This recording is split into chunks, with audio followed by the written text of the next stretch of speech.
All right, well, welcome. I'm going to share my screen here. Okay, so you are seeing the slideshow? Yep. Perfect. Thank you all for coming. So this is the McNair Business Scholars Network, and today's webinar is about selecting a McNair project in business. I'm going to start with just a bit of brief background. I'm sure you're all familiar with the general idea of what the McNair program is, which is intended to prepare undergraduate students from disadvantaged backgrounds for doctoral studies. So we want to get these students into doctoral studies, and we also want to get them onto the professorate. But the McNair program does this by introducing these students to research work and helping them to engage in a project, and also helping them to prepare to get into a graduate school. And it's been around for a long time, been around since 1989. I went through to 1991, as the gray hair attests.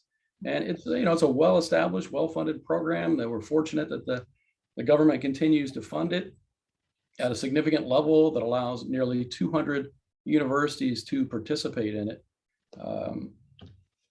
The odd thing is that even though at these institutions, business is typically the most popular major at most schools nowadays, less than 2% of McNair scholars focus on business topics.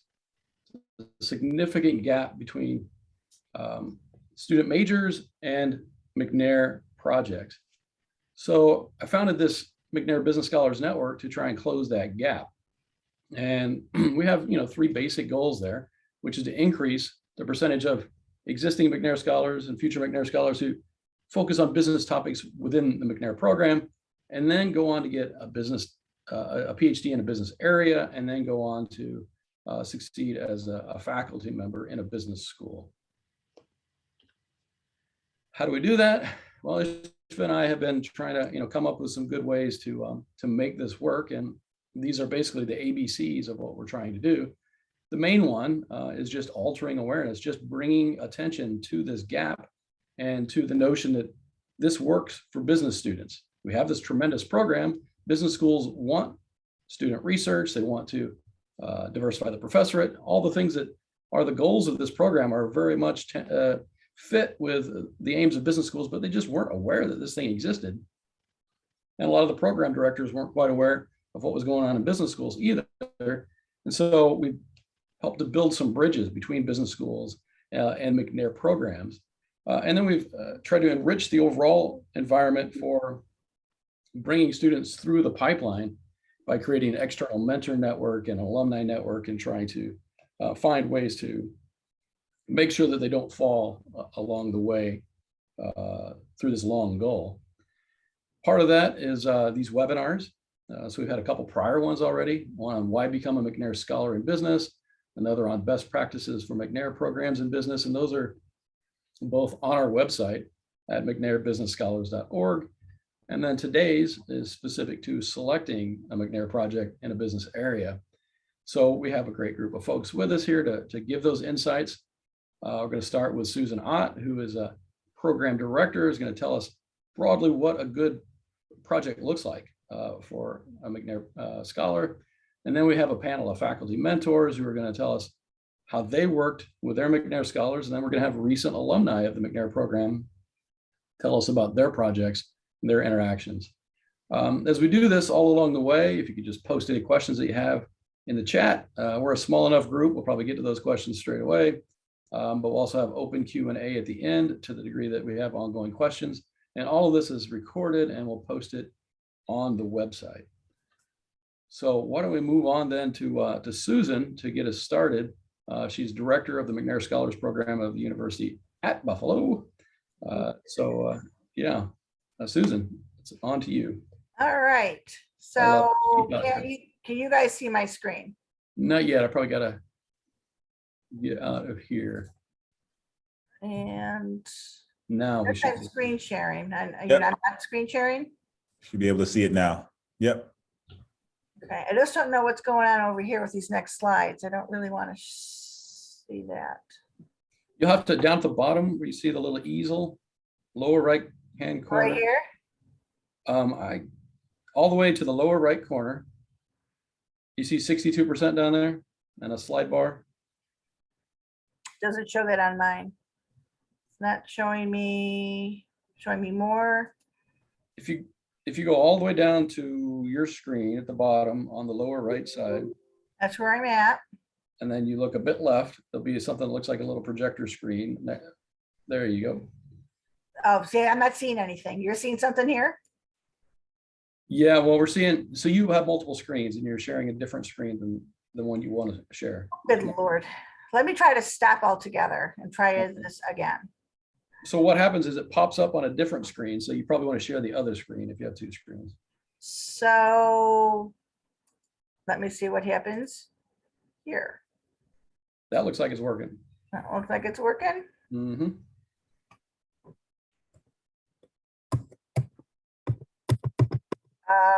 It's not advancing. There it is.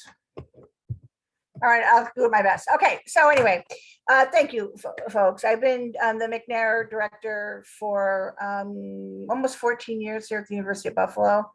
And what I did is, speaking with Mike and kind of getting an idea of how to talk about this in both broad terms as well as in more specific terms. So this particular presentation, is going to be very obvious to a lot of you, but depending on who looks at this, if there are McNair scholars, new or seasoned, this will still come in handy. So bear with me as I kind of go through this. So the outline of what I've done, and I'm going to stay to my 15-minute window here, is to talk a little bit about the broader nuts and bolts. In other words, no matter how wonderful our McNair business students are doing with research, if we don't have a strong mentorship arrangement, it's going to be doomed to failure. It just isn't going to work, no matter how wonderful it is. So I'm going to talk a little bit about the importance of being a strong mentor, about being a strong intern. And then from that point, I'm going to go into what these projects might look like. And then again, talk about the intern benefits, the mentor benefits. And then I have 7 sample abstracts over the years. They're very broad. They're all business-based. Some are strictly business administration majors or accounting majors. And others, and what I see an awful lot of today, is business lends itself so beautifully to so many disciplines. So you've got people in film studies that are working with, business majors on projects. So it's kind of a really neat interdisciplinary sort of time that I think we should embrace. So when it comes to this whole idea about mentoring, the strong mentors, need to be these active listeners, right? Effective communicators, being very honest with those with whom we are mentoring, being accessible, obviously being trustworthy, and they also, especially with the business background too, is have that professional experience, whether it's in research, in the professoriate, or industry, or both. It really provides our students with a broad landscape with which to kind of ask questions and to learn about potential academic and career trajectories. So this is, again, common sense, but we need to have these strong mentors, because if you're not this, the communication won't be there, and the ability to end up with something that is a win-win becomes compromised. So with all the years of doing this, obviously these mentor expectations, we provide these to our mentors at the beginning of our summer program, providing that meaningful research experience, supervising the completion. Some programs run 8-week programs. Some people run 10-week. Ours was a 10-week this past summer.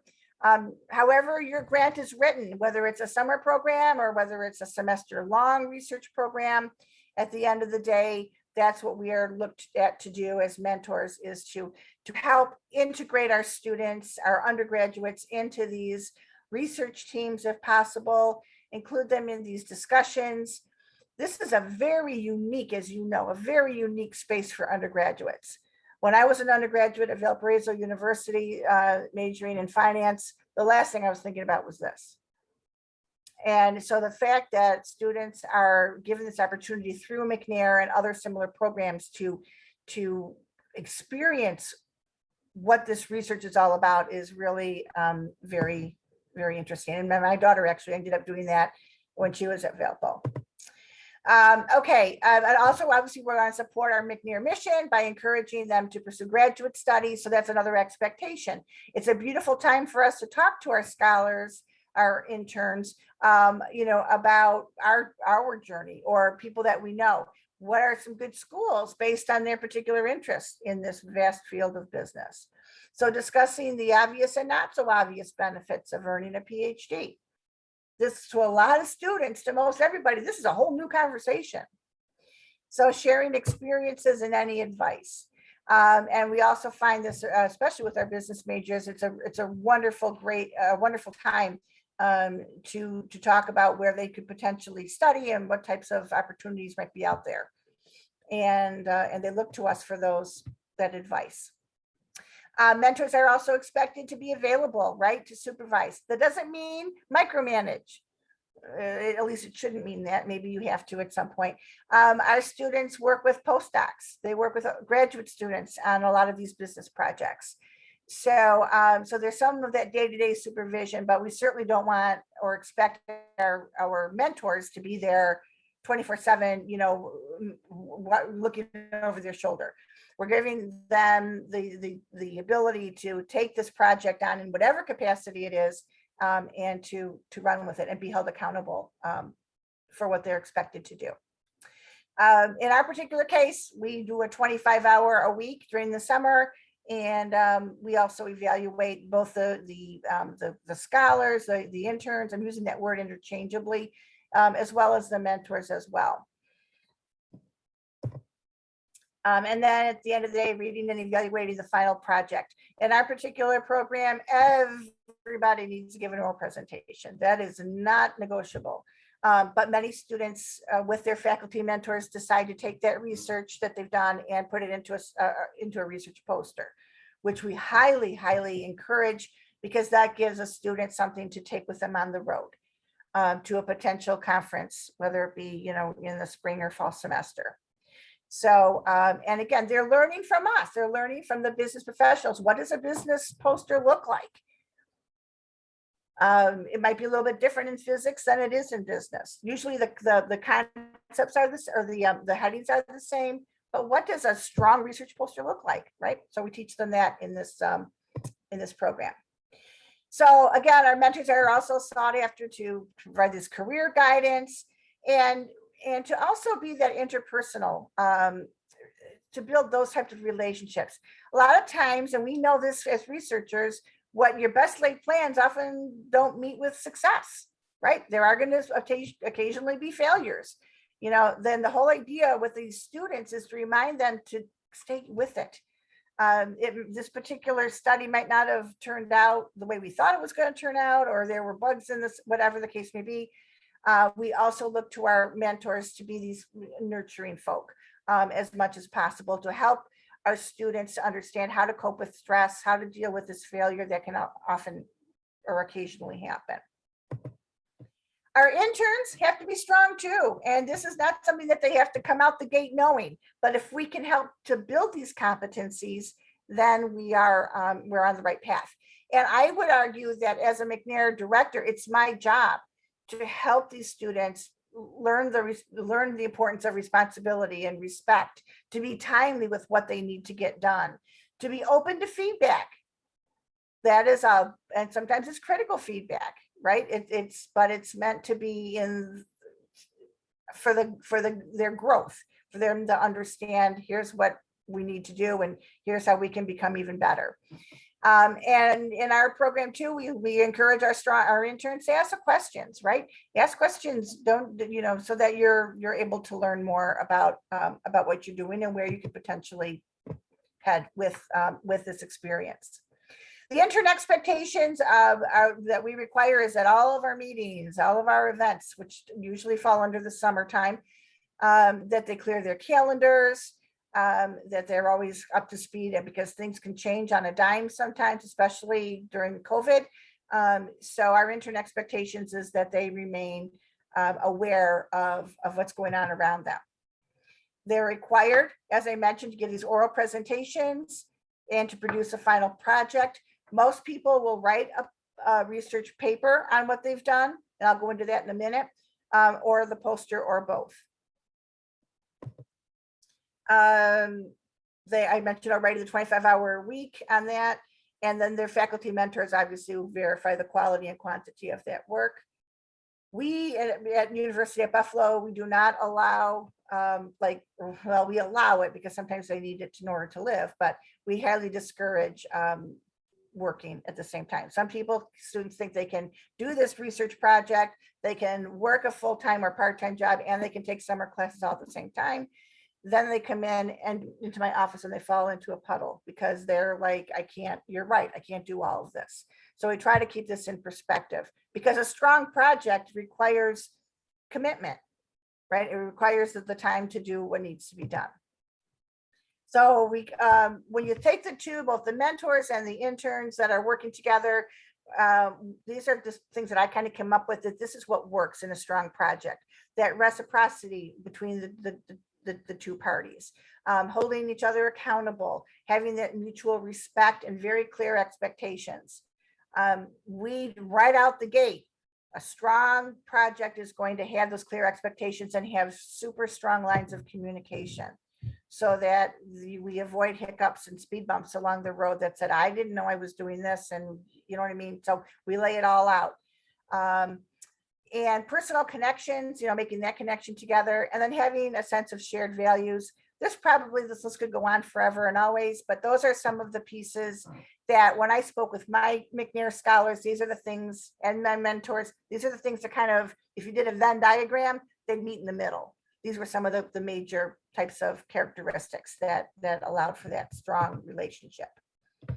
Okay, so having laid the groundwork of the importance of this ability to communicate and to work together and to have clear expectations, when it comes time to actually get into the nitty-gritty of a project, they're going to be obviously very different. Business in and of itself is incredibly broad, right?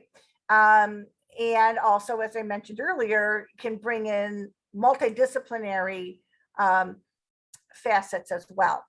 So in most cases, and this is what scares a lot of folks, not just business mentors, but other people, how can you expect me to work with an undergraduate on a project? That's going to take me, semesters and years.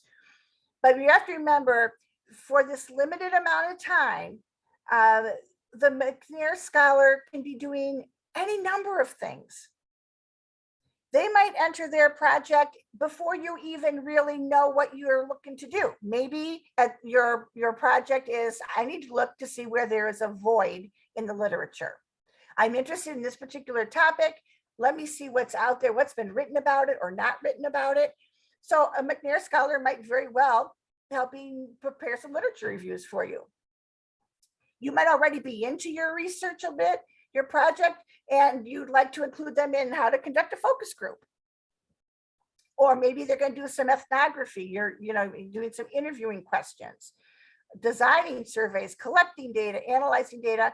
Another thing that's come in really handy, and this also counts, is grant writing.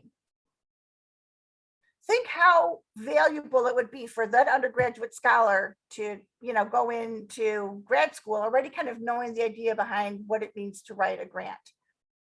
So that would also, in my opinion, count as something that would provide them with the knowledge, the skills, the competencies that are going to help them in grad school. So remember, it's only going to, in a lot of cases, be a very small piece. If they're lucky, and some of my students have done this, they've actually become third and fourth authors on research that they've kind of stuck with in the subsequent semesters. So again, small pieces of a much larger study. They're very limited in scope. These are just some ideas of what they might consider having them do, but they might come in at the very end when you're forming conclusions. That's okay. That's okay. It's not going to be linear necessarily. It could be anywhere in this whole, spectrum. So strong projects that we've had obviously are well planned, but they're flexible. Things can happen. That clear vision is important. Clear communication is vital, vital, vital. and you can read the rest of this, allowed for this possibility of continued support rolling forward. But we also encourage our scholars to not necessarily just hang their hat on one particular mentor, that it's nice for them to, to see other people's work as well, which is why we encourage our students to also look into our reuse, research experiences for undergrads. Good business research, as you guys know, could be quantitative, qualitative, mixed methods, are also becoming very popular now too. Good business research also in a lot of cases includes that input from professionals. And then again, I mentioned grant writing again. And we also look at support from different departments. It's not just us. This is, again, depending on who's looking at this particular presentation, I mean, you guys who are faculty know this, right? I don't need to describe, what quantitative data is. But for those that don't know, looking at those sampling methods, pieces that have more of that numeracy attached to it. Qualitative, I'm more of a qualitative researcher myself. I'm an ethnographer, but this would provide a different set of types of experiences your students might take advantage of through that particular methodology. This just puts it into a little chart for folks, the differences between the two. I'm not going to spend a lot of time on it, other than to know that there are different ways to go. And again, a lot of what I'm seeing is mixed methods, doing a little bit of both in these projects. This is something I picked up, and I have the source here for you. This is actually, it's not a long study, but it's really interesting. And just talking about how this triangulation with the qualitative and quantitative, pulling together into these mixed methods really gives you a voice to the numbers that we often see in business research. I added this slide last minute after talking to Mike, and it does take a village, right? So I don't look at a strong business project as just necessarily being the mentor and the mentee, right? The intern and the mentor. These strong projects really involve us helping them discover tools of the trade, what type of software, what type of statistical software do they need to be familiar with. I utilize subject librarians like crazy around here to help our students know how to get into the research, how to find it. I spent a lot of time working with complementary disciplines and experts who come in and talk to them about how to put together a poster. The Writing Center, our Excellence in Writing, is a beautiful place. Our Career Services is now called the Career Design Center. Don't know why, but we use them, of course. We also take advantage of these other types of personal development, professional development tools in our business projects as well. And then taking them on field trips. We've taken them to various industries, into companies. Almost done, guys. So intern benefits, again, they're looking to build their communication skills, learn some creativity, problem solving. This academic independence and tenacity, hugely important in grad school, right? They need to have that sort of sense of self. And a lot of times these strong business projects and these relationships that they build help them to gain that independence and tenacity. Opens opportunities for future research, helps them with their CVs, letters of recommendations, personal statements. And the mentor side, they gain things too. We never used to have faculty recognition for our faculty mentors, and we have that now, and it's lovely. Again, that ability to collaborate both within and outside the institution to help find those external research opportunities and broader impacts. And then for those of us who are new, improving our mentoring skills. So here's what I'm going to show you really quick, and you can read this. I'm going to send this off. You can look at this and use it however you wish, this presentation. Here's an example of an accounting abstract. This one I think is from Baylor, but I'm not for sure. Here's somebody that used a regression analysis. The student was an accounting major, and kind of what he or she did these are really strong business presentations that were given through our conference. Here's another one. This is a business intelligence and data analytics major. And the types of things that they did through databases and scripting and these different packages. I'm not familiar with Python, to be honest. But I wanted to show you here's a business management major who did a study, faculty supervised study on the impact of global subsidies.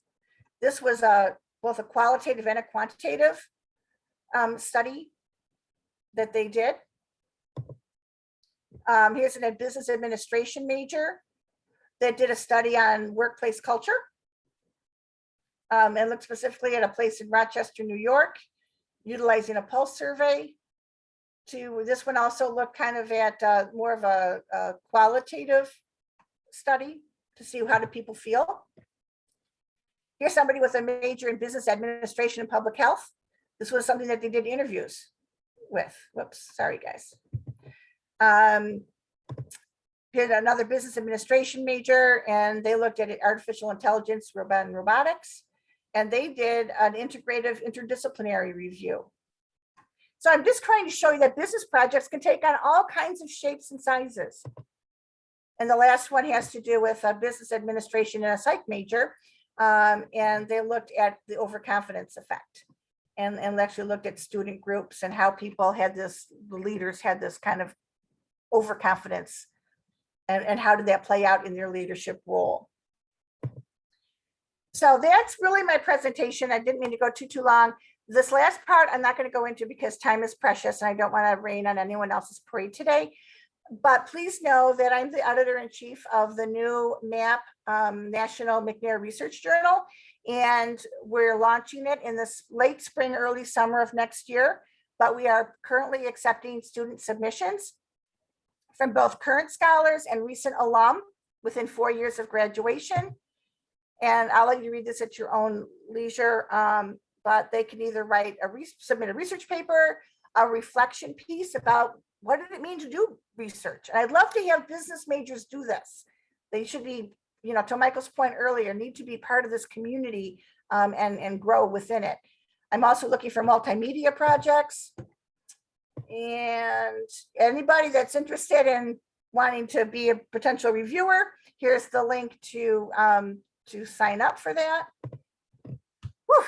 And that's all I got for you guys. Did that make any sense at all?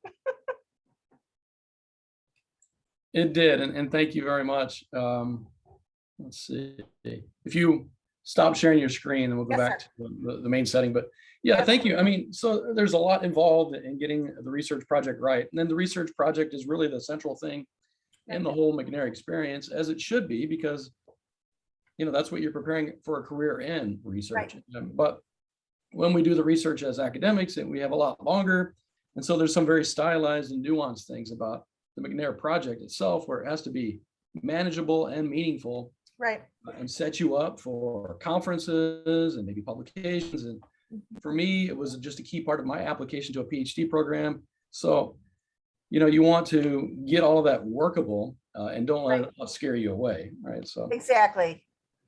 And that's the most conversation with is how can I possibly do anything in 8 weeks? Right. And I'm like, it's not about seeing something from beginning to end. It's about where are you with it? Because whatever these students can learn through you is going to be valuable.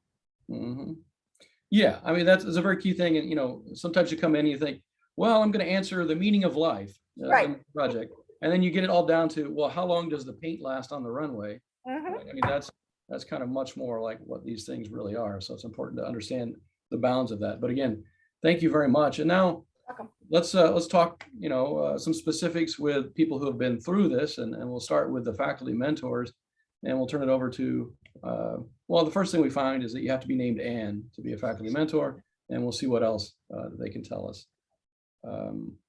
Actually, meant to put their smiling faces up here real quick before I turn it over to them. Did that work? Can you? Okay. I don't know which slide. I got 3 screens and no clue here. But anyway, so Ann Macy and Ann Peng, if you could just please start maybe in turn, first giving us a bit of background about yourself, and then telling us more generally about your experiences with the McNair program, and then we'll go into more of an open Q&A. So which Ann goes first? Let's go Ann Macy. All right. So I'm Ann Macy and I'm at West Texas A&M University. And so it's a regional, we are part of the A&M system. So it's about 10,000 students. And we are a Hispanic serving institution. And we are also a first gen. We have a lot of first gen students. And then we also are a lot of online students as well. So before COVID, we were the third largest online MBA program in the country. Now that everybody's gone online with COVID, I don't know where we are in that number. So we have that. So with our, we have with the McNair program, we try to have about 10 to 14 every summer. And it does run about 8 to 10 weeks is ours. But yes, there's very few, they're almost all dominated by the sciences or versions of the sciences. There's very few in business. So my research partner and I would be 2 of 3 people in business that tend to do McNairs. Okay, so my name is Ann Payne. I'm an associate professor in management at University of Missouri, Columbia, so Mizzou. I moved here in August 2019, just before the pandemic. So when I remember just a few months after I moved here, I received an email from the B school, the associate dean. Say, hey, here's a student who would like to have some kind of research experience, who would like to work with him. So that's kind of how I started getting to know this McNair program. So my research primary, I would call it's called organizational behavior. So it's more like an interdiscipline between like social science, psychology, and business. So like as Susan mentioned, a lot of business topics are interdiscipline. So I think that's a little about me. Okay, thanks. I mean, would you each mind just telling us a bit about any projects that you've supervised and how you came to pick those and the pros and cons, warts and all of how that worked out? So I found that many of our first gen students that we have, they come from families where the parents are what I would call wage workers. So they have witnessed business as the consumer, but they haven't really viewed it as the producer side. So one that causes a little bit of a disconnect between classroom concepts and student experience. And so there's different types of research that we've done with the students. One is we've done like a local economic impact, because many of these students are very interested in growth within their local community. And so we are able to go ahead and basically say, what would be if we were able to expand the hospital, or what if we have a new business coming in? Where we are in the Panhandle, we have a railroad and interstate, so we have a lot of distribution facilities. So what if we were able to get a new distribution facility? And what that allows the student to learn is some of the different economic impact ideas with the multiplier, direct, indirect, induced, things along those lines. The negative of that type is that you do have to have access to the, you can get the data, but you've got to have access to the computer program. And a lot of times you still can get it through the university, or if you have a regional economic development, they're usually willing to support that. So the nice thing there is that the students, it's something that's very doable in a small time period. And the students generally are pretty excited about it because they get a very tangible result. And then you have them not just present at the university in poster sessions, but they'll present to the economic, it's called the Panhandle Regional Development Board. And we have them present at a meeting along those lines. And they get to, the mayor is there, all of that, right? So they get to really present and do those types of ideas. And I think that that's a really good one. Another one that I really like is I like to do case studies with students, because again, it can be done in this 8-week period that's very defined.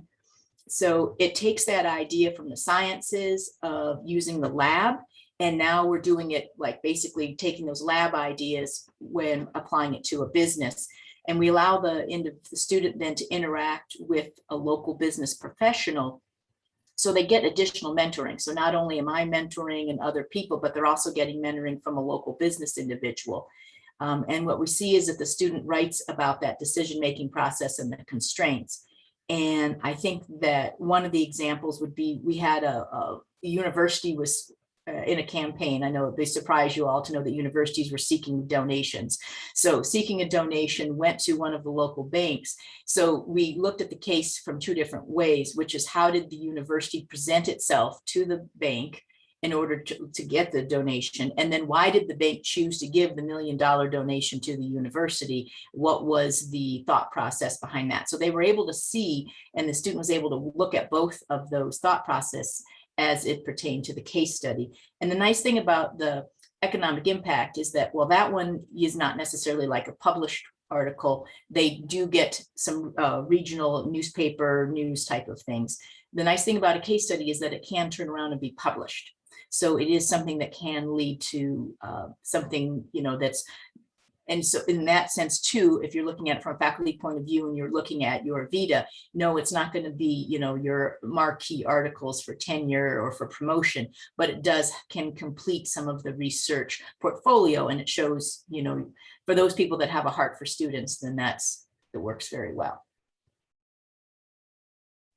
Okay, so since I only worked with one student while I was at Mizzou, so I will just kind of talk a little bit my experience working with that particular student.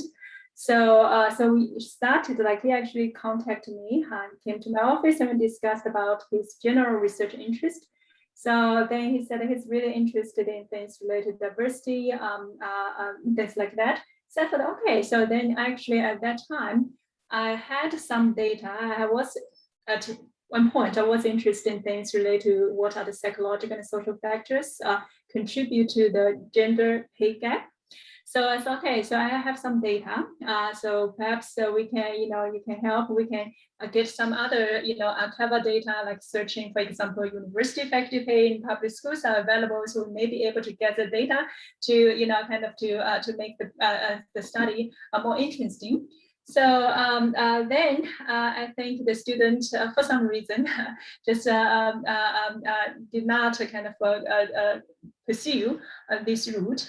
So at that point, I guess I was not truly aware of what's the procedure for this program. I thought I was just working with him. So I did not push him to continue, you know, do that research assistant work. So after a while, so I just kind of assume he was not interested in that project anymore. So then later on, after we signed the form about the McNair program, and then we started kind of talking again what kind of research projects he would be interested in doing. And then he brought up this idea of COVID. And so then we started a new round of kind of discussion about, hey, what kind of things about COVID you might be interested in? So perhaps the COVID and stress and well-being. So I said, okay, so then perhaps you could start reading some literature. I suggested some articles. I said, okay, you read these a few recent articles, and then you can read more. And they also cited other articles you can start to read. So then we meet a couple more times about this topic, try to finalize, okay, what might be interesting. I think the process, I mean, of course, was challenging because there has been a lot of studies looking at how COVID affects well-being, stress. So then I forgot exactly who came up with this idea. So we end up talking about, oh, how about given all this controversial relate to mask wearing, let's talk about how you design policies to encourage people more like to wear masks. So that's kind of like end up to be the final project we worked on. And so we worked together to design the scenario experiment, and he went on collect the data with MTurk and submitted ethics approval, all the, you know, the whole kind of procedure he went through. So that's kind of like my experience working with this particular student, and reflecting this experience. I think if you were planning to work on a business project, I think you could be open to all kinds of possibilities. You could start, okay, I'm really truly passionate about this project. You can go on and initiate discussions and go on with your project. You could also be open to be on the project that the faculty is currently working. Yeah, thanks. And that gets at what I wonder if you might be able to speak a little bit more about. But as a student, and certainly as an undergrad, you come in with a notion that research, I'm going to study end poverty or stop war, you know, something minor like that. And then of course, what we really do is so very narrow And so how do you kind of get that, what's kind of the right balance between, do you let the student come in and explore and see if there's something that you can find that matches? Or is it, I have an existing research program? I mean, that's kind of the way that mine ended up being. I came in with, solve world hunger, and then worked with a finance professor at Mizzou who said, you're going to program, create a program to find the Euclidean distance across 2 points. Okay. And so it was quite different from what I had originally tried to do, but it was manageable. So how do you kind of handle that tension? I think that is a big problem because for me, a lot of my students come in and they're like, I want to do inflation. They want to do something. And I'm like, okay, well, are you going to be able to do something better than the Fed research? And so I think that that's part of it, is actually understanding that what type of result are you wanting. So I have done some projects where the student really wanted to do this, solve world hunger. But we go in then with the expectation that this isn't going to lead to a great outcome. What I will say is that those students then become disillusioned because they don't believe me that they're not going to be able to figure out how to solve world hunger in June. And so they think that they're going to be able to do it. And then they get disappointed when they realize that it's not quite what they thought. So I actually will basically share that story and then try to get them to focus a little bit more. But for me, then one of the things I'll do is I'll have them start collecting the data. And once they realize how difficult it is to collect the data or to get that, I think that makes them focus very quickly as to what the project can be done. Yeah, I think this may also have to do with the particular discipline, like for organizational behavior, which is my field. It's kind of more like social science. So there's a broad of all kinds of topics you potentially could do. Of course, not all those, your ideas or projects would end up being published. So I think it really depends on the purpose. I think even the purpose is allow the students to experience all the process to learn some skills. Then probably whether it's end up be a publishable project, it's not like the most important criterion. So from that perspective, I think either like I typically start with asking students, say, what's your research interest? And just have a conversation and be open. And if the students say, okay, I'm interested in this, then I would just suggest, hey, here are the few articles, perhaps take a look, and then perhaps we can meet again to see what what the things you read you found interesting, you want to do kind of continue research on. So of course, maybe after a few meetings, this may not pan out, and then we may have to switch to a different topic. But I also, like Mike mentioned, I would also be kind of like offer projects I'm currently working on in case the students may be interested. I think for those projects, then would be more structured, because then I have already have something, right? It's ideas. I have maybe even have some analysis findings. So therefore, the effort the students put in would be more focused, and then perhaps more likely to actually end up to be a paper that potentially be published. So yeah, I think I just said, as I said, I think as a student, just be open to both processes. Thanks. So does anyone else have any questions for either of the Anns or Susan for that matter?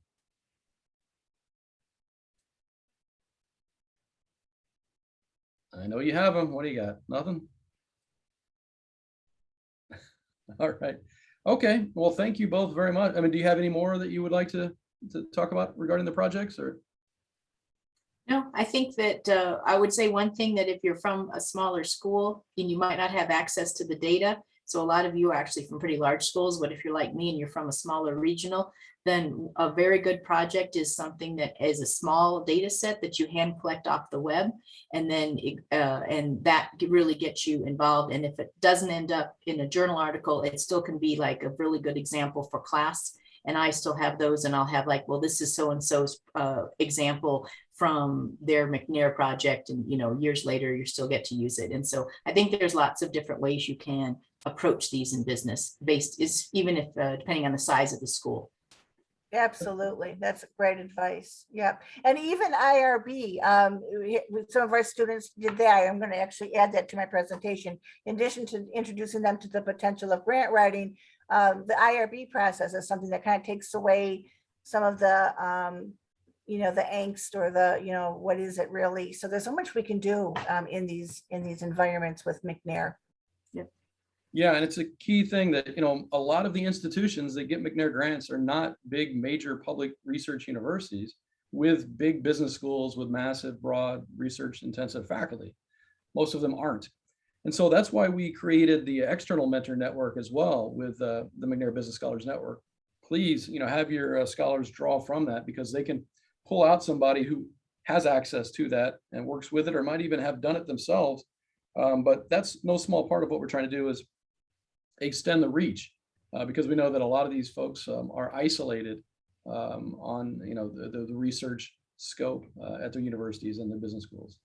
And we've had some great success with through the conference platform, where faculty have found fellow faculty from other institutions and have actually collaborated, right, on something that was complementary to their particular research interests. So the opportunities are really endless, whether it comes for networking as well, for both the scholars as well as for faculty and mentors. It's a wonderful community and a lot of potential. Mm-hmm. All right, well, thank you. Thanks to the panel here. And now we're going to go to our next panel, which is alumni of the McNair program. Let me pull up that slide here. So one key thing that we learned from this prior panel is that it helps if your name is Ann to be on the faculty. Now, I think what we've also learned is that if you want to get into a PhD program in a business area, you should have a cat. Is that what I've seen from some of the screen background here as well? But anyway, I want to welcome Samantha, Merrick, and Christina, and say to Merrick, your beard game is getting strong, man. That's all I got. This is weak. Okay, so let's turn it over to the three of you. And if you wouldn't mind each in turn introducing yourselves and telling us a bit about your project and your experiences with selecting and managing that project. Do you want us to do introductions like all around, or when we're introducing, do you want us to talk about all of that? Yeah, just go one by one and do the whole shebang. The whole shebang. Yeah. Okay, I'll start. My name is Christina Terrell-Carmody. I'm a fourth year PhD student in OB and HR at the University of Kansas. I graduated my undergrad in 2015 and was a McNair scholar, and at the time, so at KU as well. And so I double majored in Spanish and business in my undergrad, and I actually couldn't find a McNair mentor in the business area back then. So my project was in Spanish and in Spanish linguistics specifically. So it was very specific, but the question was, can advanced English speakers who are learning Spanish, can they ever get to the point that they process it in the same way as a native Spanish speaker and this kind of specific thing in Spanish? And so I still think that whole experience was incredibly valuable to me, because it taught me that I was good at research. It exposed me to the whole process. It still had the same effect, and it actually made me realize this was not the thing for me that I wanted to do research in forever, and that I could see myself getting my PhD and pursuing my own interests more in the business area. And for me, I think what was really helpful was that kind of like Anne was talking about, I think both of you were talking about, I met with my McNair mentor, and she kind of talked to me about my interests, and then she had a already existing data set that I could take for the summer to kind of mess around with, make a summer paper out of it. And then we continued to collect more data and work on that together over the next year. So it kind of opened some doors so I could continue to do more research. And again, even though that didn't end up being what I was super passionate about, I still think it was a really useful experience that I don't think I would have realized I have that skill set and could go apply that to my own passions without it. Thanks. Merrick or Samantha? I can go next. Hey everyone, I'm Merrick. I'm a fourth year PhD student at the University of Southern California in the business school. I'm in the management department. I did my McNair program at UNC Chapel Hill. I graduated in 2016, which feels a lot longer ago than I think hopefully it actually was. But the project that I did was, I guess the question that I had was, how can we develop support systems within an organization? And at that time, my advisor and I didn't have access to data inside organizations, so we kind of did a more local study using Black Greek-led organizations as proxies for support systems. My experience was less about collecting data, and my advisor more focused on building theory and doing a literature review and really talking about how to even think about what an actual question will look like. I found it to be really useful because I realized that the question was sort of interesting, but the context of research in business, the business environment, was the most fascinating. So since then, I've tried to stay in contact with my advisor, but it was really, the McNair program was a stepping stone, I think, into some of the things that I did after school, and then, of course, into the PhD program. So definitely would recommend, but I'm looking forward to talking about ways to maximize your experience. Hi, Thanks. everyone. I'm Samantha Keller. I am now a third year in the organizational behavior department at UCLA. I did my undergrad at Portland State University, and that's where I was a McNair Scholar. Also graduated in 2016, I think. Just like Merrick, it feels like forever ago, but it wasn't that long ago. I actually majored in psychology, and my project was focused on psychology. Ironically enough, I didn't even know that you could get a PhD in business at the point that I was in the McNair Scholars Program. And now here I am, 4 or 5 years later, in a PhD program in business. So my project focused on how stereotypic content in the media affect people's implicit and explicit biases. So growing up in Portland, and a lot of things that were happening in the world at that time and are still happening in the world right now, I was just really interested in implicit and explicit racism. And I also am like a big movie television person. So I kind of came in with this question that I had. And so I kind of, different from Merrick, my experience was less focused in the theory and more focused kind of in the data collection and the experiment. So I did run an experiment. I use the IAT, and I also use some explicit measures of racism, analyze the data and all that sort of stuff. So I kind of did a lot of like IRB. This is how you design a survey. This is how you run it on Qualtrics. This is how you collect the data, and this is how you analyze it. And then now spent a lot more time kind of in my PhD learning about like theory development and that sort of stuff, but felt like I came in with a pretty strong kind of foundation of quantitative data collection and analysis. Thanks. Yeah, and that's a key point for people to keep in mind, is that you don't have to have an undergraduate degree in a business school to go on and get a PhD in a business related area or to be a professor in a business school. We have disciplines all across the spectrum, some of the core ones, but also some even very peripheral ones still can be professors, history and so forth still feeds in, and psychology, sociology, econ, those are just straight feeds as well. All right, so how about we think about if you had to do this again, pick your project again and go through the research experience, would you have done anything differently?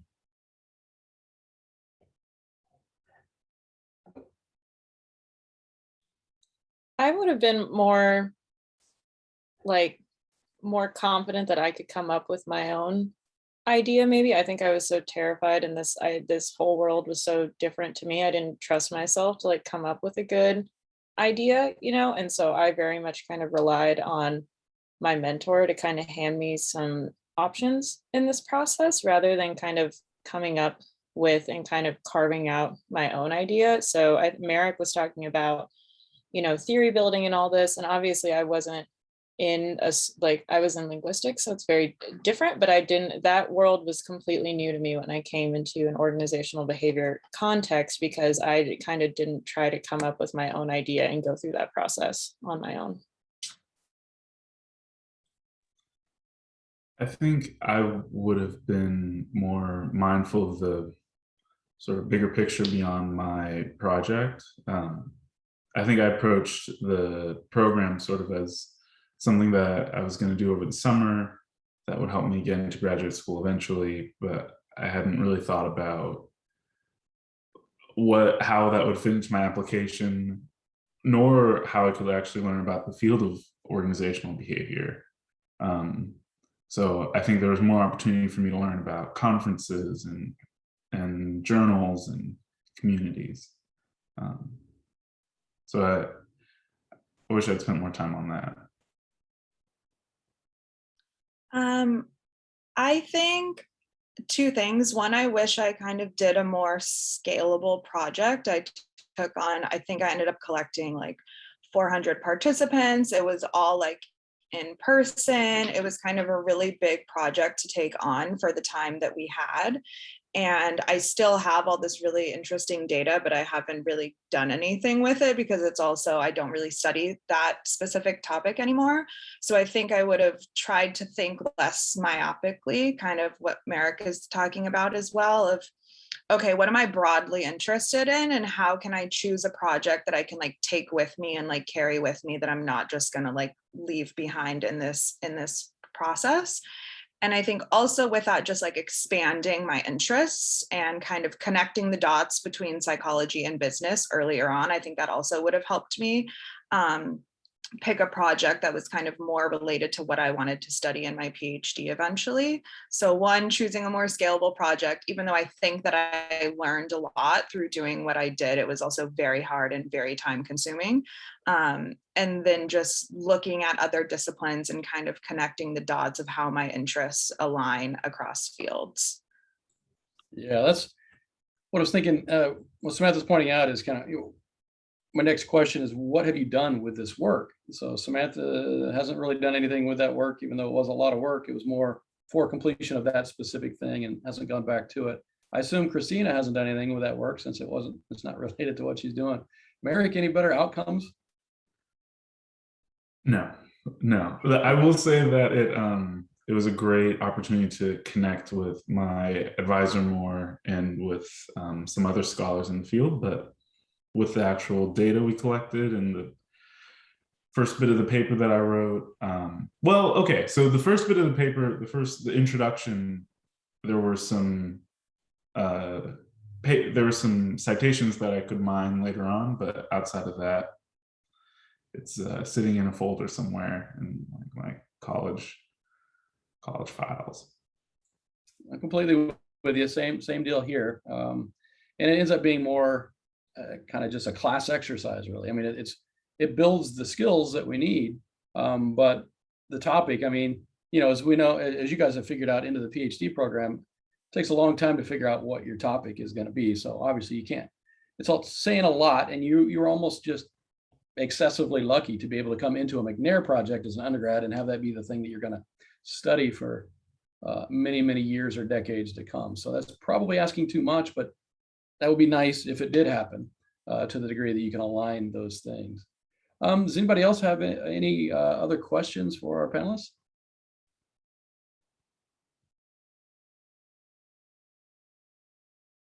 Ish? Nope. I'll jump in. I'm just very curious how you all managed your time as undergrads. I imagine projects span across the summer and for some cases in some institutions into the academic year with continuing on research. So how you balance that with potential seminars during the summer, social relationships, and just to give a sense of the experience, even GRE prep. I know that was a big thing when I was a McNair scholar, taking the time for that. So just curious to hear your thoughts. I don't think I balanced it very well, if I remember correctly. I kind of going back to the idea of knowing where this experience is going to fit into my broader narrative or broader story.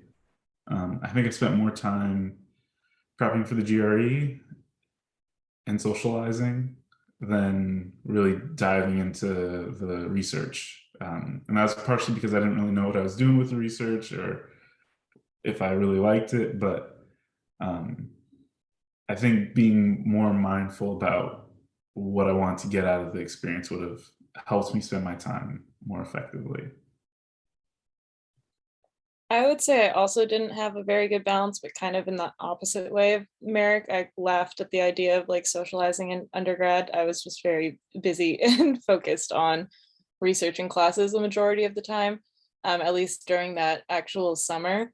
But like I said, just doing that work in the summer, I continued on with the project for the next academic year. And that actually gave me a much better work-life balance kind of in undergrad, because before I was working, like I had to work to get through college, and I was working this bakery job where I was getting paid like half the amount of what you would be paid as an undergraduate research assistant. And so they hired me on as an undergrad research assistant and started paying me to do projects with them during the school year, which was really nice because it was kind of on me to analyze data or do whatever they needed and work that around my schedule. So that was a nice little perk that came out of it. So if you can do a project and kind of prove that you are useful, a lot of, like, I know a lot of faculty in my area that we have funds and we have things that we want undergraduate research assistants to do. So that could be a cool way to like leverage like a job for you, and a way to make money during your undergrad too.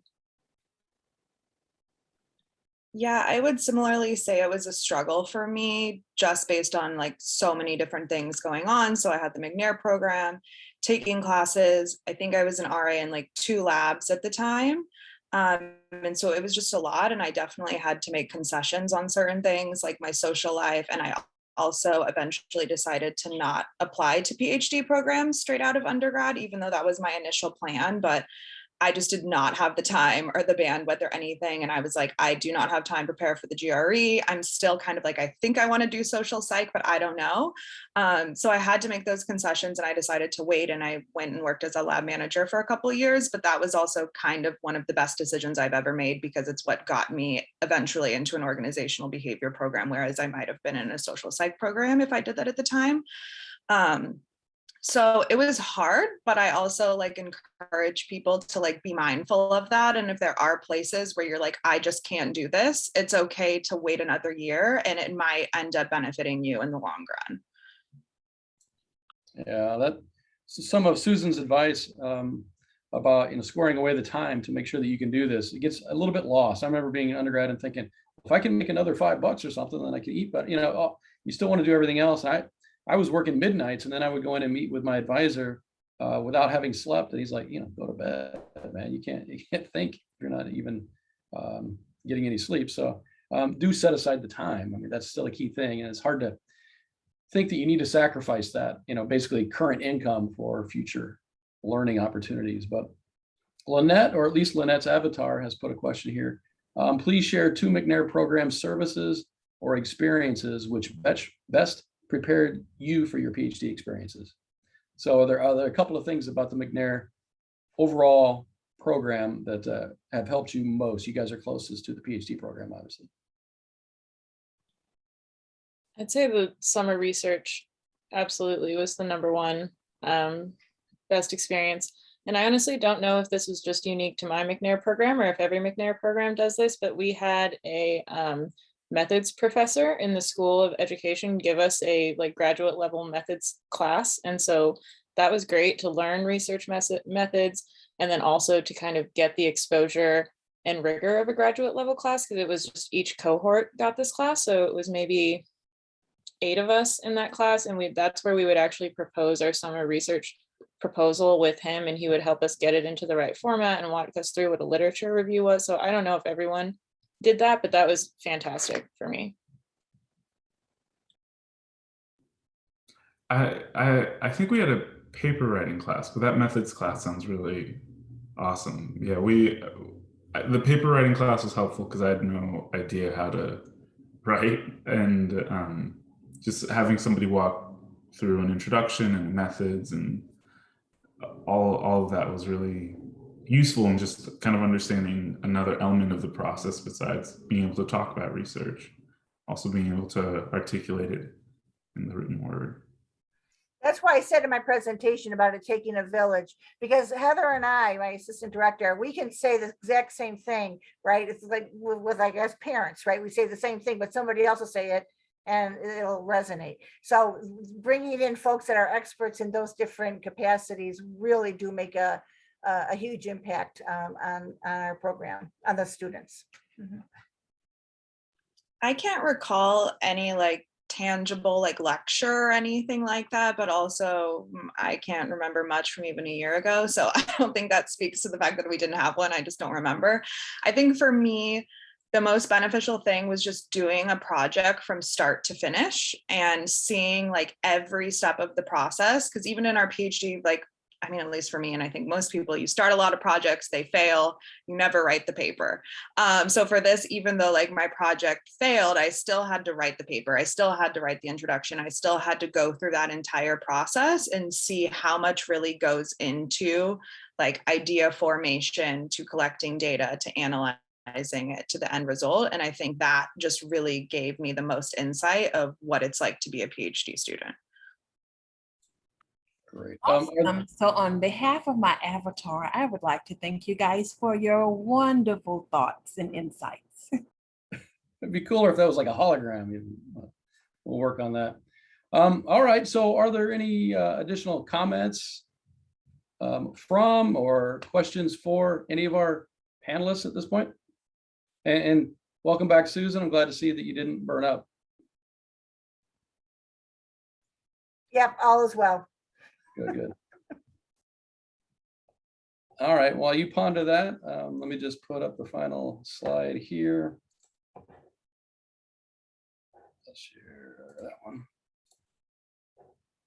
All right, so look, I mean, we created this network to help, bridge this gap and answer questions and build awareness and all that stuff. And so, well, it's me and Ishva, and we're glad to do whatever that we can to expand this and to help all these different programs to serve more business students, because our interest is indeed in bringing more and more into the weird world that we do for a profession. So let us know if there's other stuff that we can do for you. Check out the website. There's a lot of resources on there, and the idea is that becomes a sort of self-sustaining thing where you can connect with external mentors and other resources. These videos will be there and so forth. There's our email addresses to get in contact with us, but we'll have another webinar about applying to PhD programs in business in less than a month's time. Ishva's on the hook for organizing that one. And then that'll basically complete the background stuff that we have on the website. And then after that, it's going to be up to the community to give us some feedback on what else they might want us to cover. So we're very eager to hear from all of you. Ishva, did you have anything else? I'm just very much thankful for the panelists and for everyone giving their time today, and definitely looking forward to the next webinar. And if you have any students that are in business or are thinking about business related topics, be they in other disciplines as majors, please send them our way. I think this is what we're here for. We are very much happy to help out in that regard. Yeah, and we want to get, kind of this base stuff about the McNair experience itself. And then we want to start to extend this into bridging the gap to PhD programs and then on into faculty life and helping them to succeed. There's some handoff points with like the PhD project and other things, but we want to, see it through as much as we can, because come on, I mean, this is a tremendous, it's been around for over 30 years. And who knows how much longer. It's always in jeopardy. So we want to take full advantage of this for as long as it's around. All right, again, thank you very much to the panelists and to our audience, and we'll see you for the next one. Thanks, everybody.